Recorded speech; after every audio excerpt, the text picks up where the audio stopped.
Le Paris Saint-Germain a démontré sa supériorité indiscutable en écrasant l'Inter Miami de Lionel Messi lors du match 8e de finale de la Coupe du Monde des clubs.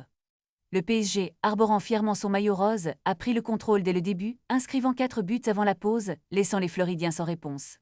Cette rencontre, prévue pour le 5 juillet à Atlanta, a rapidement pris l'apparence d'une promenade de santé pour les Parisiens, qui se sont illustrés par un pressing intense et une qualité de jeu supérieure. En dépit de quelques éclairs de Messi, l'Inter Miami n'a jamais semblé en mesure de rivaliser, ne parvenant pas à créer de véritables occasions. Au contraire, le PSG a multiplié les offensives, profitant d'une défense floridienne désorganisée. Les joueurs parisiens ont affiché une belle cohésion, avec des combinaisons précises qui ont conduit à des buts impressionnants. La première période a été marquée par des réalisations de João Neves, un but contre son camp d'Avil et un dernier but avant la mi-temps d'Hakimi. Une fois le score établi à 4-0, l'intérêt du match s'est quelque peu estompé, même si les spectateurs espéraient voir Messi briller face à son ancien club. La seconde période a vu un léger relâchement de la part des Parisiens, mais ils ont tout de même contrôlé le jeu. Messi a tenté de faire la différence avec quelques passes décisives, mais l'intensité du PSG a clairement diminué.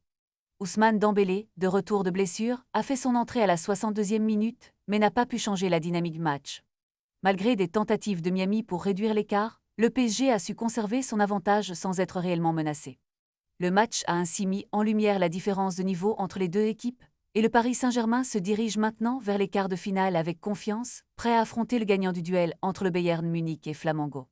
Ce match a été un rappel frappant du fossé qui existe entre le football européen et la Major League Soccer, et souligne les défis auxquels sont confrontés les clubs américains face à l'élite européenne.